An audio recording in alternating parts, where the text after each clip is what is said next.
Hi everyone! Welcome to Notescraft. Today, we dive into the fascinating world of Michel Foucault's The Order of Discourse. A philosopher, historian, and social theorist, Foucault is known for his provocative insights into the relationship between power, knowledge, and discourse. His concept of the order of discourse is a cornerstone of his ideas, a paradigm that shines a light on how societal power and knowledge are controlled and manipulated through language and discourse. It's a concept that may seem abstract at first, but it's loaded with implications that ripple throughout our everyday lives, shaping our thoughts, our actions, and our societies. We'll be delving into the depths of this concept, unpacking its historical context, key elements, and its significance to our understanding of the world. So buckle up as we unravel the intricacies of this profound concept. Before we delve deeper, it is crucial to understand the historical context in which the order of discourse was formed. Michel Foucault, a French philosopher and social theorist, conceived the order of discourse during the mid-20th century, a time seething with political and social unrest. The world was grappling with the aftermath of two world wars, the Cold War was at its peak, and societies were under the sway of different ideologies. Amidst this emerged Foucault, challenging the traditional notions of power and knowledge. In these turbulent times, the prevalent thought was that power was something held by a select few, the ruling classes, the government, or institutions. Foucault, however, introduced a paradigm shift.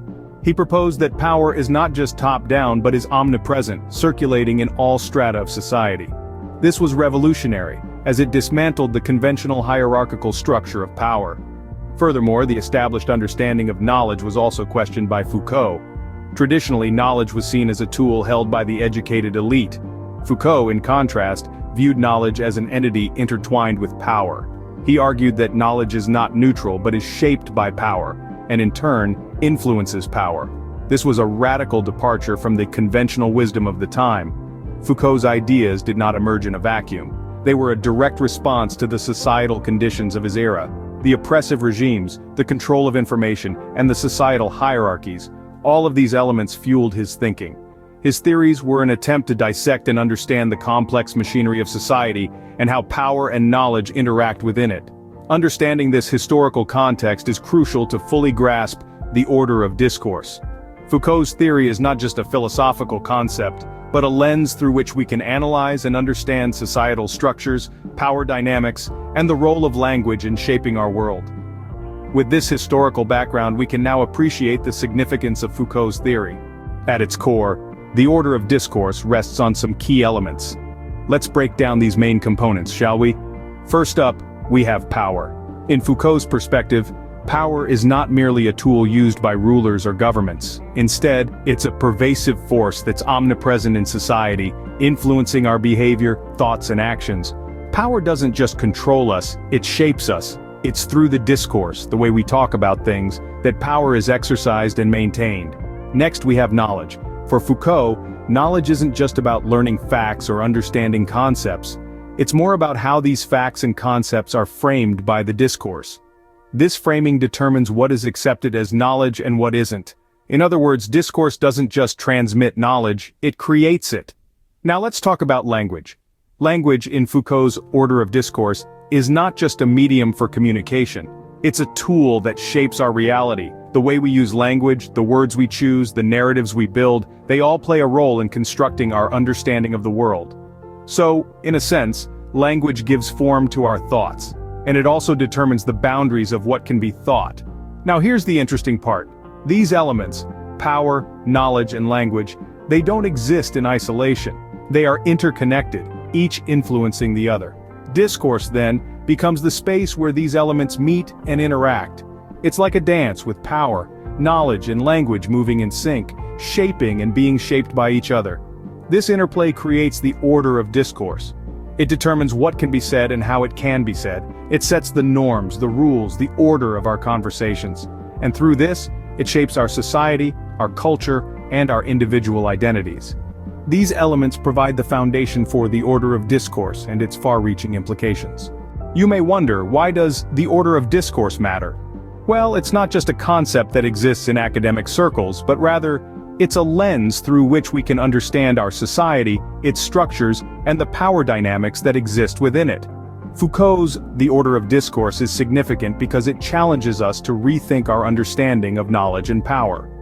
Traditionally, we've considered knowledge as something that is neutral, objective, and free from social influences. However, Foucault argues that knowledge is not just about facts and figures. It's a social construct, shaped by the discourses that dominate our society.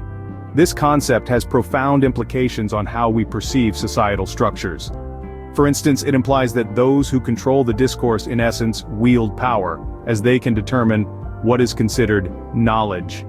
This understanding disrupts the conventional belief that power is solely held by those in prominent positions or with substantial resources. Instead, it highlights how power can be diffused and exercised subtly through language and discourse.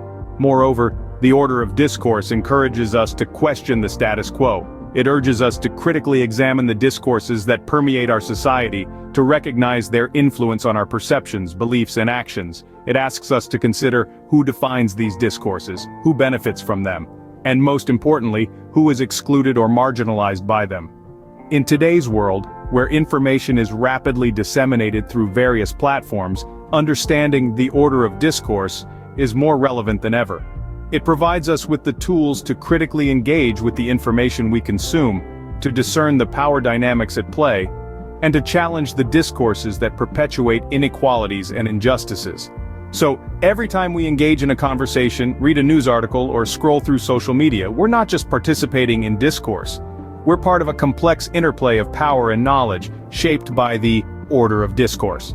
Indeed, the order of discourse continues to resonate in our contemporary society, urging us to critically examine our discourses. As we wrap up our exploration of the order of discourse, it's clear that this concept is more than just an intellectual exercise. We've journeyed through its historical context, diving deep into the time when Foucault first presented this groundbreaking idea. We delved into its key elements, highlighting how power, knowledge, and language intertwine to shape our societal structures. We've also seen its significance and implications, underscoring how discourse influences our understanding of the world and our place within it. Through this lens, we can see society not as a static entity, but as a dynamic, ever-changing construct, molded by discourse. Understanding the order of discourse isn't just about comprehending Foucault's thoughts. It's about gaining a better understanding of ourselves, our society, and how we interact with the world around us. Thank you for watching. Please like and share our video, subscribe to our YouTube channel, and let us know in the comments what content you'd like to see next. Your feedback is invaluable.